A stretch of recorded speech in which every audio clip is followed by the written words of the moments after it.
सद्गुरुदेव भगवान की जय। श्री सीताराम सरकार की जय। श्री राधा रमण लाल की जय। श्री गौरी शंकर महादेव की जय। सभी दर्शकों और भक्तों को कोटि कोटि प्रणाम। सबको प्रेम भरा जय जय श्री राधे, जय जय श्री सीताराम। जितने भी साधक हैं, भक्त हैं, बहुत ही महत्वपूर्ण सत्संग है और बहुत ही आप ध्यान से सुनेंगे। जो भी आप भगवान की प्रेरणा से या किसी भी संत के माध्यम से आप नाम जप कर रहे हैं, इस बात को आप बहुत गांठ बांध लें। आपको छोड़ना नहीं है। कैसा भी आपकी बुद्धि संशय प्रकट करे, कितना ही बाहर से आपको प्रतिकूलता मालूम दे, कोई हानि आपकी नहीं होगी। सिर्फ आपका मानसिक रूप से भजन रुक जाए, विक्षिप्त करने के लिए कोई भी अगर जीवन में कैसा भी संकट हो, हमारी एक बात मान लेना, कभी भी भजन में, नाम जप में अश्रद्धा मन में आने ही न देना। अगर आपको लगने लग जाए कि नाम जप से कुछ नहीं होता, जब से भजन किया ये हो रहा है, वो हो रहा है, कोई सुधार नहीं हो रहा, तो तुरंत ही भयभीत हो जाना। निश्चित मानिए, अगर आप भजन कर ले गए इस जीवन में, तो इसी जीवन में, इसी शरीर से आपको ऐसे दिव्य दिव्य अनुभव होंगे और आप नाचेंगे, नाच उठेंगे कि मैंने जीवन में भजन किया, भजन मार्ग पे चल पड़ा, अब मैं बहुत आनंद में। आप धैर्य धारण करें। देखिए, कोई भी ऐसा नहीं है जिसके जीवन में संकट ना आए, विपरीतता ना आए, कि मन में हम कुछ और चाह रहे हैं और हो कुछ और रहा है, विपरीतता।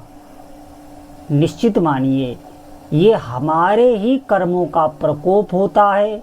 हम दोष चाहें किसी पर भी मढ़ें, लेकिन हमारे ही कर्म निपटाए जा रहे हैं। किसी भी व्यक्ति, वस्तु, स्थान, कोई भी पात्र हो सकता है, लेकिन वो कर्म हमारा ही है। हमें कैसा भी अगर दुख मिल रहा है तो वो हमारा ही कर्म है। इस बात पर आप समझें। आप नाम जप करेंगे, अधिक से अधिक संख्या में रुचि पूर्वक भाव से नाम जप करेंगे, निश्चित मानिए आपको दिव्य ज्ञान प्रकट हो जाएगा। आपको मालूम हो जाएगा कि दुख की जड़ क्या है। जितने भी संकट बने हुए हैं वो भजन न करने के कारण ही बने हुए हैं। जब भी भजन में हमारे कमी आएगी, तभी हमें संकट घेरेंगे। जब भी हम बहिर्मुख होने लगेंगे, संसार की तरफ आकर्षित होने लगेंगे, भजन की तरफ विमुख होने लगेंगे, समस्याएं हमें तभी घेरेंगी। सुन लो ध्यान पूर्वक। नहीं तो अगर आप निष्ठा से भजन कर रहे हैं तो सच मानिए हर प्रकार से आपकी रक्षा होगी। निष्ठा से मतलब है, जैसे हम नाम जप कर रहे हैं, अब कोई हमारा प्रिय आ गया, कोई प्रिय पदार्थ आ गया, तो हम भीतर हर्षित होने लगते हैं, थोड़ा समय इसको दे दें। नाम जप छोड़ के अगर हम कोई कार्य कर रहे हैं तो निश्चित मानिए ये हृदय में बिल्कुल वहाँ पर आपको विचार करना, विवेक करना है कि मैं प्रभु का स्मरण कर रहा हूँ। इससे बढ़कर हमारे जीवन में और कुछ भी नहीं, और कुछ का मतलब और कुछ भी नहीं।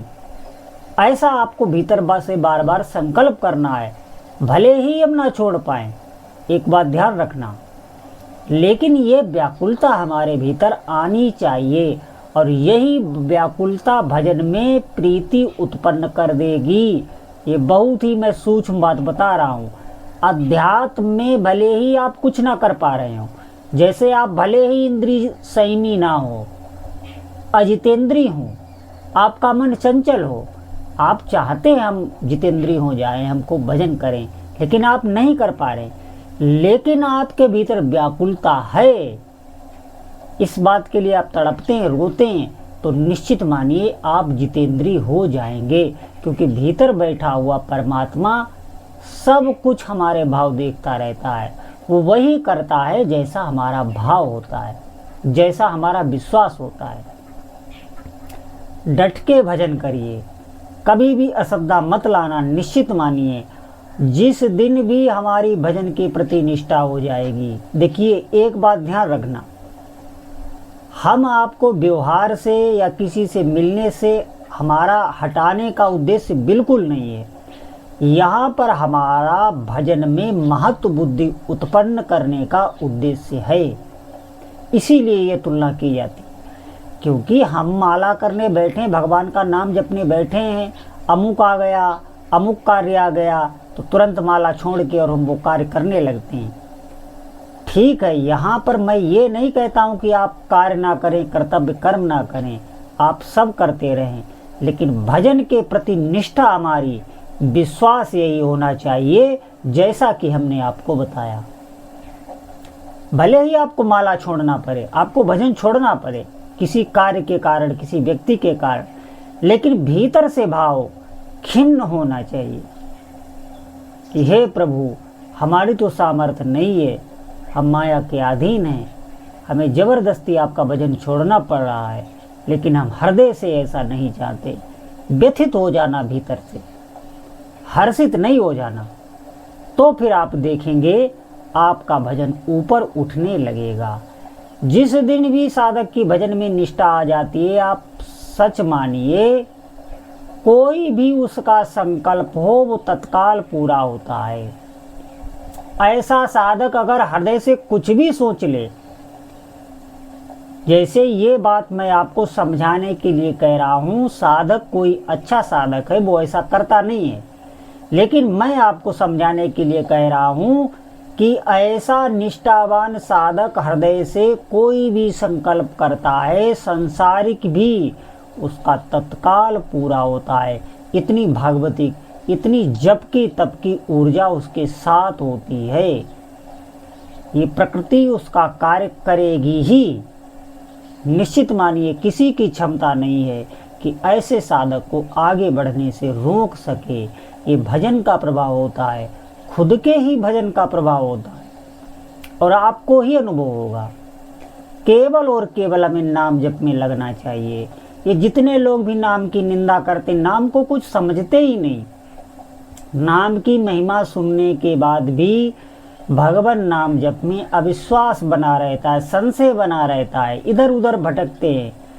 कहीं भी जाने की आवश्यकता नहीं है, आप अपने घर पर ही भगवान नाम जप को ही गुरु मानकर, जो भी आपके इष्ट देव हों उस नाम को ही गुरु मानकर आप जपने लग जाएं। आपको आगे का मार्ग नहीं, आपको नाम पकड़ना है। वर्तमान समय जितना भी समय मिले आपको नाम में निकालना है। फिर देखें आप अपना भविष्य, अपना जीवन। निश्चित मानिए जो भी अध्यात्म की उपलब्धियां हैं वो सब आपको प्राप्त हो जाएंगी। नाम जप की अद्भुत महिमा है, हमें नाम में लगना चाहिए, इससे सरल कोई साधन नहीं। आप अपने हृदय में कभी भी ऐसा कुविचार ना रखें, नाम की किसी दूसरे साधन से तुलना ना करें। आप नाम जप करें, आपके हाथों से पुण्य ही पुण्य होने लगेंगे, उपकार ही उपकार होने लगेंगे। आपसे ऐसे ऐसे कार्य कराए जाएंगे जो आप सोच के भी नहीं कर सकते। आप लगिए तो भजन में लगिए। हमारा उद्देश्य होना चाहिए कि हर क्षण हमें भजन करने का प्रयास करना चाहिए, चाहे जितना ही व्यवहार में हम क्यों ना हो। इसके लिए ये पात्रता नहीं है। अपने को ये मत दिखाना कि हम इस स्थिति में हम भजन नहीं कर सकते, हर समय नहीं कर सकते। आपको अभ्यास करना होगा, हर कार्य के साथ भजन करने का अभ्यास करें। आज से अधिक नाम जप करें। बोलो जय जय श्री सीताराम।